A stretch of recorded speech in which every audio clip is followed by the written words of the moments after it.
Good morning and welcome to another video.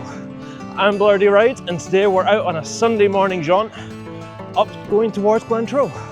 So I was having a word with some of the guys last night and one of them seemed to be a bit surprised that I can ride for 5 hours. So I thought today I might give you a few tips just how you can ride just a little bit longer. So my first tip is that you've got to be consistent. Now we all know this, but it's worth saying that if you're only riding once every couple of weeks, you're not going to make much progress in going any further. So riding once or twice a week, maybe 3 times if you've got time, is ideal. You got to give yourself enough break in between rides to get a bit stronger, because rest is always in the program when it comes to exercise and you can't ignore it.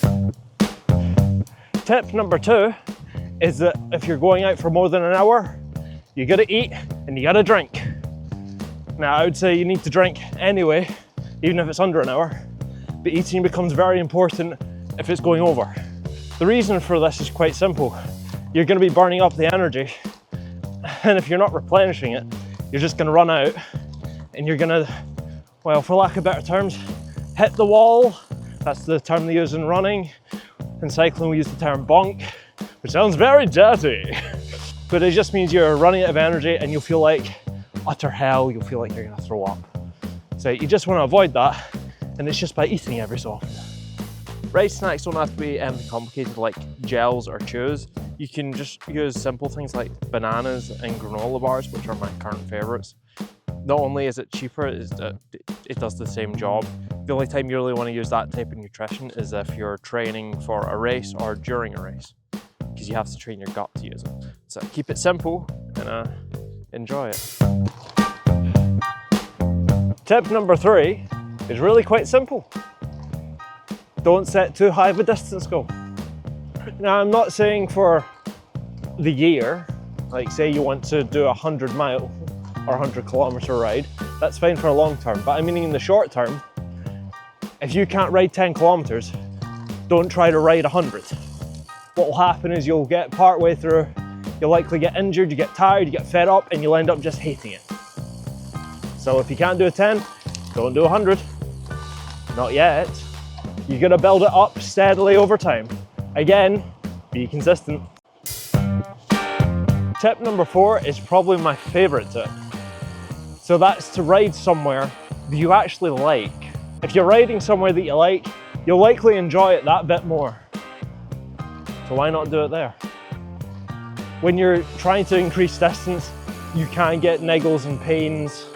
So it's just any little helps to make it a bit more pleasant can just, well, it can help motivate you to keep going. When I was first starting out, I wanted to be in a place that I wanted to go to. I wanted to enjoy where I was. So I set the goal of being able to come up to here, where it's a crossroads between 2 roads. The road down there links up to the road over here, just over there. My goal was to get over here because I was enjoying that side of the landscape and I wanted to see what this side of the landscape was. And I knew this would be roughly the halfway point. So this was my goal, to get here and still be in good condition. Tip number 5, you don't need all the gear to be able to do this. Cycling can be really expensive. So especially when you're starting, I wouldn't actually recommend going out and buying a bunch of gear. This is things like clipless pedals, bib tights, gilets. If you just keep things simple, you can still go really far. And if you don't know whether you like the sport that much, that you want to invest a lot of money into it, that's what I would suggest doing. Now these things do help. Bib tights have a chamois in them to help keep you more comfortable. Clipless pedals help keep more consistent power going to the pedals, but they're not really a necessity, they're a nicety.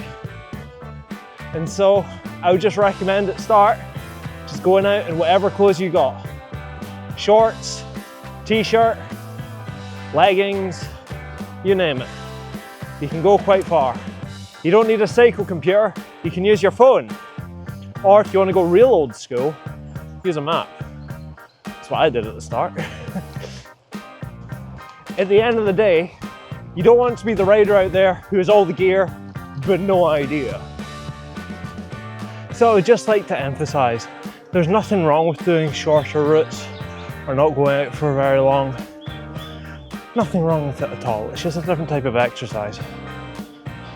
Well, hopefully you found some of these tips useful and you'll be able to use them going forward. If you've got any other tips that I haven't mentioned or maybe I don't even know about, put them down in the comments so we can all see and learn from each other. And yeah, thanks everyone for coming, for hanging out, and I'll catch you all in the next video. Alright? Okay, bye bye bye bye bye.